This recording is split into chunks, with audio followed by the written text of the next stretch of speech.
성경 봉독하겠습니다. 하나님 말씀 야고보서 2장입니다. 신약 성경 373페이지입니다. 야고보서 2장 26절 우리 함께 읽겠습니다. 영혼 없는 몸이 죽은 것 같이 행함이 없는 믿음은 죽은 것이니라. 아멘. 성도 여러분, 저는 우리 교회가, 도천교회가 하나님만, 교회의 주인 되시는 주님만 높임을 받는 교회가 되기를 소원합니다. 물론 목사와 성도가 서로 사랑하고 존중하고 위로받고 또 서로 격려를 얻는 그런 교회도 좋지만, 교회의 주인 되신, 교회의 머리 되신 주님께서만 영광 받으신다면 그런 것 좀 부족하면 어떻습니까? 서로 사랑하고 서로 위로하고 서로 격려하는 것 조금 부족하면 어떻습니까? 내가 원하는 수치만큼 도달하지 못하는들 어떡하겠습니까?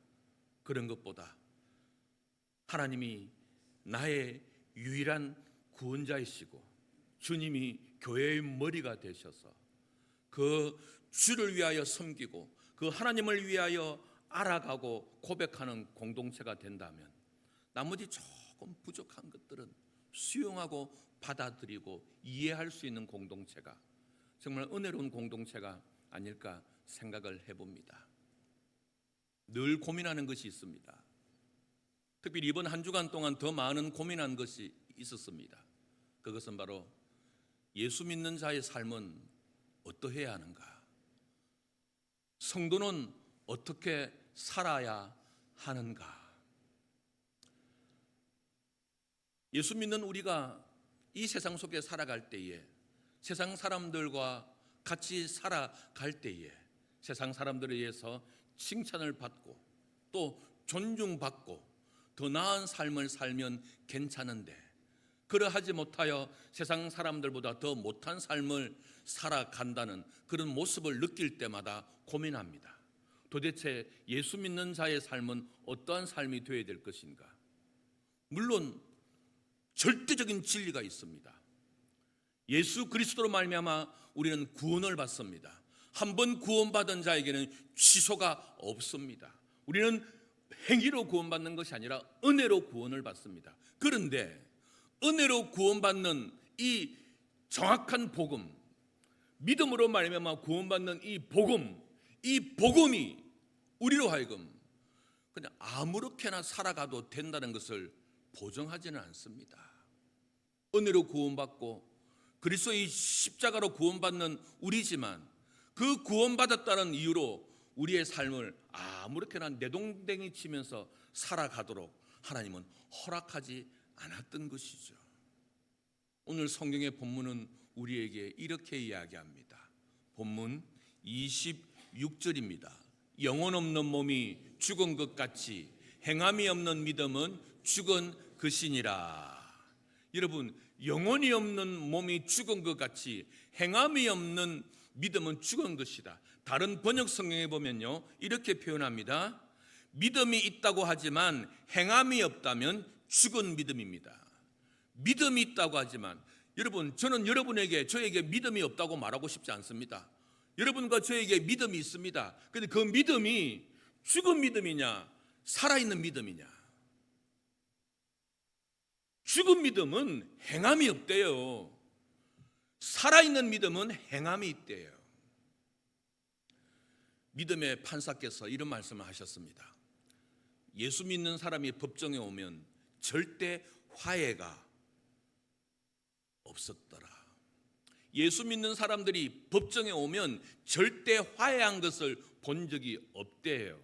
교회가 교회 간의 분쟁, 교회 안에 성도와 성도 간의 분쟁을 가지고 세상 법정에 왔는데 믿음의 판사가 고백하기를 예수 믿는 사람들이 법정까지 와서 화해한 것을 본 적이 없대요. 세상 사람들은 화해합니다. 조정합니다. 아이고 내가 잘못했다. 미안하다. 그런데 예수 믿는 사람들은 법정까지 올 때까지도, 법정에 와서도 화해하고 조정이 없대요. 왜요? 왜 그럴까요? 믿음의 삶이란 도대체 무엇일까요? 서로 옳다는 것이죠. 서로 맞다는 것이죠. 서로 하나님의 뜻이라는 거죠. 서로 교회를 사랑한다는 거죠. 서로 교회를 위하여 헌신한다는 거죠. 그래서 법정에 왔어도 끝까지 마이웨이, 자신의 길로 가는 거죠. 여러분, 믿음의 삶이란 도대체 무엇일까요? 예수 믿는 삶이란 도대체 무엇일까요? 로마서 6장 1절에 사도 바울은 은혜를 더하기 위하여 죄 가운데 있을 수 있느냐? 무슨 말이냐면 우리가 은혜로 말미암아 구원받습니다. 은혜가 우리를 지배합니다. 그러나 더 많은 은혜를 받기 위하여 죄와 같이 살아갈 수가 있느냐? 은혜로 구원받은 우리가, 믿음으로 구원받은 우리가, 하나님의 자녀된 우리가 죄가 내 안에 있을 때에, 죄와 더불어 살아갈 때에 견딜 수 없어 하는 괴로움이 있어야 되는데, 양심의 찔림이 있어야 되는데, 은혜로 구원받았다는 이것 때문에 우리의 행함을 아무렇게나 살아가도 은혜로 구원받았기 때문에 내 구원은 보장되어 있다고 생각한다면, 이것처럼 복음이 왜곡되게 우리에게 찾아오는 것은 없지 않겠습니까?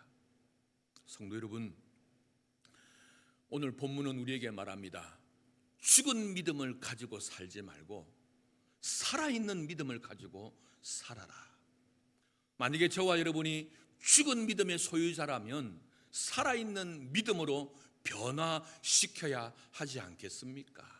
오늘 본문은 야고보서입니다. 야고보가 누굽니까? 예수님의 형제 야고보입니다.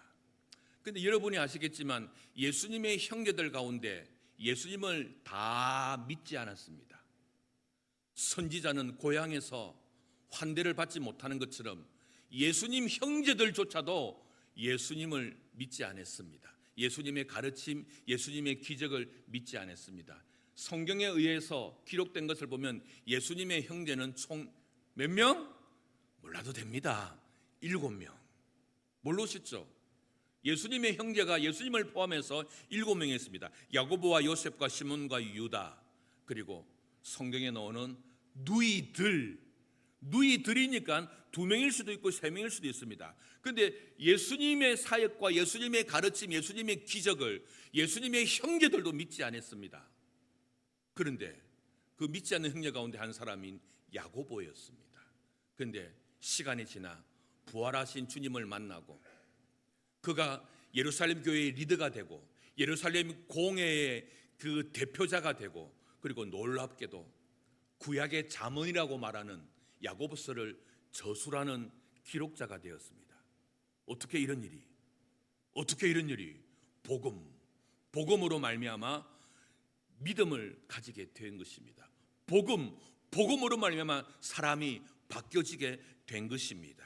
첫 번째, 오늘 본문을 통해서 우리가 받을 은혜는 살아있는 믿음을 가진 사람은 예수 만난 성도입니다. 죽은 믿음을 가진 사람은 예수 아직도 만나지 못한 자입니다. 저와 여러분이 예수 만난 성도로서 살아있는 믿음을 가지고 살게 되기를 주님의 이름으로 축원합니다. 여러분, 예수 만나면 인생이 바뀝니다. 예수 만나면 가정이 바뀝니다. 예수 만나면 믿음이 새로워져서 나라가 바뀝니다. 복음이 우리에게 왔습니다. 여러분이 모태신앙으로 태어났든지 부모님의 그 은혜로 말미암아 복음이 우리에게 왔습니다. 암모태로 살아가면서 누군가에 의해서 복음이 우리에게 왔습니다. 이 복음이 능력이 되어 우리가 예수 믿었습니다. 예수 믿은 것으로 끝난 것이 아니라 우리의 삶이 바뀌었습니다. 인간이 더 착해졌습니다. 더 사랑스러워졌습니다. 더 인자해졌습니다. 그렇습니다. 복음은 능력입니다. 복음은 변화시킵니다. 우리가 생각할 때 저 사람은 안 돼, 저 사람은 절대 안 돼. 아니요, 하나님의 가능성을 제한하지 마십시오. 우리가 안 된다고 생각하는 그 사람, 그 나라, 그 공동체, 복음이 들어가면 변화가 되어 있습니다. 왜? 복음은 능력이기 때문에 그렇습니다. 예수님의 형제 야고보, 여러분, 남은 전도하기 쉬워도 멀리 가서 전도하기 쉬워도 내 가족 전도하기가 얼마나 힘든지요. 내 가족에게 교회 가자 이렇게 말하기가 얼마나 힘든지요. 지금 여러분의 자녀들 가운데, 여러분의 가정들 가운데 주님을 예배하지 못하고 있는 자녀들을 향하여, 배우자를 향하여 교회 가자 그런 말 하기가 얼마나 힘듭니까? 야고보 예수의 형제였지만 예수님의 가르침을, 예수님을 믿지 않았습니다. 그러나 훗날 예수님이 부활하시고 난 다음 제자들이 다 믿을 때에 그때서야 믿었고, 그때서 성령이 임하여 예루살렘 공회의 리더가 되어서 성경을 집필하게 되는 놀라운 일로 사용되었습니다. 여러분, 사람은 안 바뀝니다. 하지만 복음이 들어가면 그 사람도 바뀝니다. 여러분, 내가 사람을 바꾸려고 하면 안 됩니다. 내가 사람을 바꿀 수 없습니다. 내가 낳은 자식도 바꿀 수 없습니다. 내가 상사라도 부하를 바꿀 수 없습니다. 그러나 복음이 들어가도록 그에게 복음을 제시해주고 우리는 하나님 앞에 기도할 때에 그가 변화되고 바꾸어질 것입니다. 우리 주변에 사람들 바라볼 때마다 실망할 때가 있습니다. 실망만 하지 마시고 그를 위해서 기도하십시오. 하나님, 저분 바뀌게 해주셔요. 변화되게 해주세요. 나를 새롭게 하소서 함께하고 계십니까? 6월 둘째 날 정철 이사장님의 간증을 들으셨습니까? 이분은 절대 예수 안 믿는 분이었습니다. 절대 예수 믿을 수 없는 분이었습니다. 산에 올라가서 돌을 닦고 그리고 불경을 읽는 분이었습니다. 자기 학원의 직원한테 예수 믿는다고 소금을 뿌리는 자였습니다. 그리고 자기 아들이 유학 갈 때도 다른 거는 다 허용하되 두 가지는 안 된다. 서양 귀신, 서양 여자는 안 된다. 이런 사람이었습니다. 그러나 아들이 그 아버지를 복음으로 거꾸로 뜨리게 했습니다. 그 아들이 그 아버지를 예수 믿게 했습니다. 그리고는 놀랍게 그가 가지고 있는 재능, 그가 가지고 있는 은사에 복음이 들어가니까 다이나마이트하게 하나님이 일하시는 거죠. 그래서 진행자가 물었죠. 예수 믿고 난 다음 제일 바뀐 것이 뭐예요? 뭐라고 대답했습니까? 그가 착해졌다고. 할렐루야. 복음이 들어가면 예수 믿을 뿐만 아니라 진짜 복음이 들어가면 사람이 착해집니다. 그래서 과거에 내가 소금 뿌렸던 그 사람한테 회개하고 싶다고. 복음이 들어가면 회개를 합니다. 용서를 구합니다. 화해를 합니다. 이게 복음의 능력인 것입니다. 복음의 능력을 체험하게 되면 삶이 변화되게 되는 것입니다. 살아있는 믿음은 바꿉니다. 살아있는 믿음은 나를 바꾸고 가정을 바꾸고 교회를 바꾸고 사회를 바꾸게 됩니다. 나의 삶, 나의 말, 나의 행동, 나의 생각, 이 모든 것들을 바꿔 나가게 되는 것입니다. 우리 주변에 간혹 성령 수술을 하고 싶어하는 분들이 있습니다. 또 성령 수술을 하신 분들이 계십니다. 왜 할까요? 이놈의 외모 때문에 자신감이 없는 거예요. 그러니까 이거 하면 자신감이 있을 것 같아요. 했어요. 진짜 자신감이 있어요. 당당하게 걸어가요. 여러분, 예수 믿는 사람들은 자신감이 어디서 나올까요? 성령에서 자신감을 넣으면 다 성령하십시오. 괜찮습니다. 그러나 예수 믿는 사람의 자신감은 내 안에 복음이 들어오고 예수로 말미암아 내 삶의 방향이 달라질 때에, 영적인 삶의 자신감이 내 안에 차고 넘칠 때에 얼굴이 바뀌어집니다. 말의 언어가 바뀌어집니다. 삶의 태도가 바뀌어지는 것이죠. 그래서 우리는 복음이 우리 안에 들어오게 해야 하는 것이죠. 그저께 금요일 날 간증을 보셨습니까? 보신 분은 목사하고 소통이 돼요. 교감이 돼요. 안 보신 분들은 그런 거예요. 이게 능력인 거예요. 능력인 거죠. 이정숙 집사님 기억하십니까? 10살 때 아버지를 사고사로 잃어버렸습니다. 20살 때에 어머니가 오토바이 뒤에 타고 가다가 돌아가셨습니다. 어머니의 죽음 앞에 할머니가 소식을 듣자 같은 날 돌아가십니다. 상여 2개를 메고 장례를 치러야만 했습니다. 그리고 결혼한 지 21년 지났을 때에 자신의 남편이 교회 조기 축구에 가기 위해서 운전하고 가다가 빗길에 사고사를 당했습니다. 모든 가족이 사고사, 삶을 마무리할 수도 없을 정도로, 인사도 할 수 없을 정도로 예고 없는 사고사를 당했을 때, 그 10살 때, 20살 때 결혼하여서 22년 차에 남편을 잃어버릴 때에 그는 절규했습니다. 절망했습니다. 특별히 남편을 잃어버렸을 때에 그는 절규했습니다. 그럼에도 불구하고 믿음의 사람이기 때문에 새벽기도 나갑니다. 그의 새벽기도는 어떤 새벽기도라 했습니까? 입에 독이 들어가 있는 새벽기도였습니다. 자기는 독이 든 말로 하나님 앞에 따졌대요. 어떻게 해요? 당신은 잔인하거나 무능하거나 그렇지 않고는 나한테 이럴 수 없습니다. 아니면 당신은 공평하지도 않습니다. 막 독이 든 언어로 10살 때 자기 아버지가 돌아가고 20살 때 자기 엄마가, 동시에 자기 할머니가, 그리고 결혼하고 난 다음에 행복하게 잘 살던 남편이 22년 때 교통사고로 돌아가고 난 다음에 독이 든 말로 새벽을 하나님 앞에 쏟아 부었답니다. 그러면서 흐느끼면서 뭐라고요? 하나님, 제발 나 좀 불쌍하게 해주시면 안 됩니까? 이거는 세상 누가 봐도 불쌍하잖아요. 그렇게 울다가 독이 든 말로 쏘아붙이다가 분노하다가, 그리고 새벽이 끝나면 아무 일 없는 것처럼 하루를 멀쩡하게 살아가서 또 살아가고, 또 새벽이 되면 이렇게 독이 든 말로 하나님 앞에 쏘아붙이고 나가는 거죠. 그러면서 10살 때에 초등학교 선생님을 통해서 위로받습니다.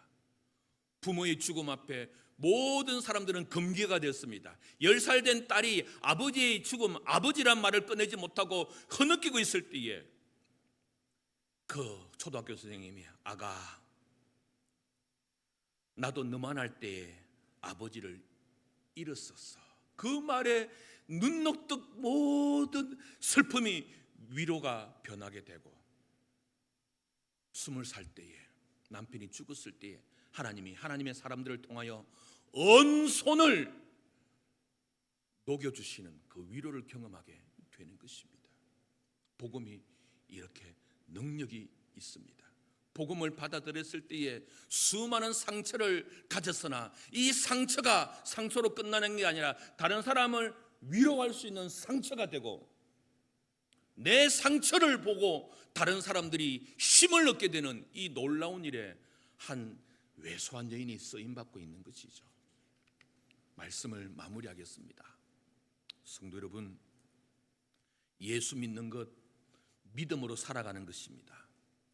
믿음으로 살아가기 위하여 오늘 야고보서는 우리에게 살아있는 믿음의 주인공이 되라고 말씀하십니다. 우리는 6월 1일부터 제자훈련학교를 시작하고 있습니다. 여러분, 얼만큼 참여하시나요? 아니면 나몰랑 하십니까? 하루에 1시간, 한 달 25시간, 아무것도 아닐 수도 있습니다. 그러나 여러분, 하루에 1시간이 쌓여서 여러분의 5년 후, 10년 후, 20년 후 언손이 있을 때에, 상처를 입었을 때에 저는 확신합니다.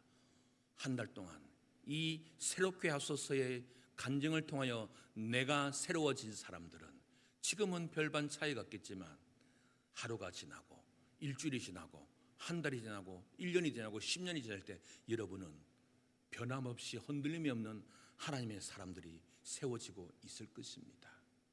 힘들더라도 어렵더라도 다른 것은 포기하더라도 하루에 1시간 복음이 복음되었던 그들의 간증이 나의 간증이 될 수 있도록 시간을 할애하지 않겠습니까? 책자가 없으신 분들은 강목사님에게 요청하시고, 이 새롭게 하소서의 간증이 그렇게 보기 힘들다 하는 분들은 구역에 요청하시고, 그래서 우리가 함께 살아있는 믿음의 소유자 우리 모두가 될 수 있게 되기를 주님의 이름으로 축복합니다.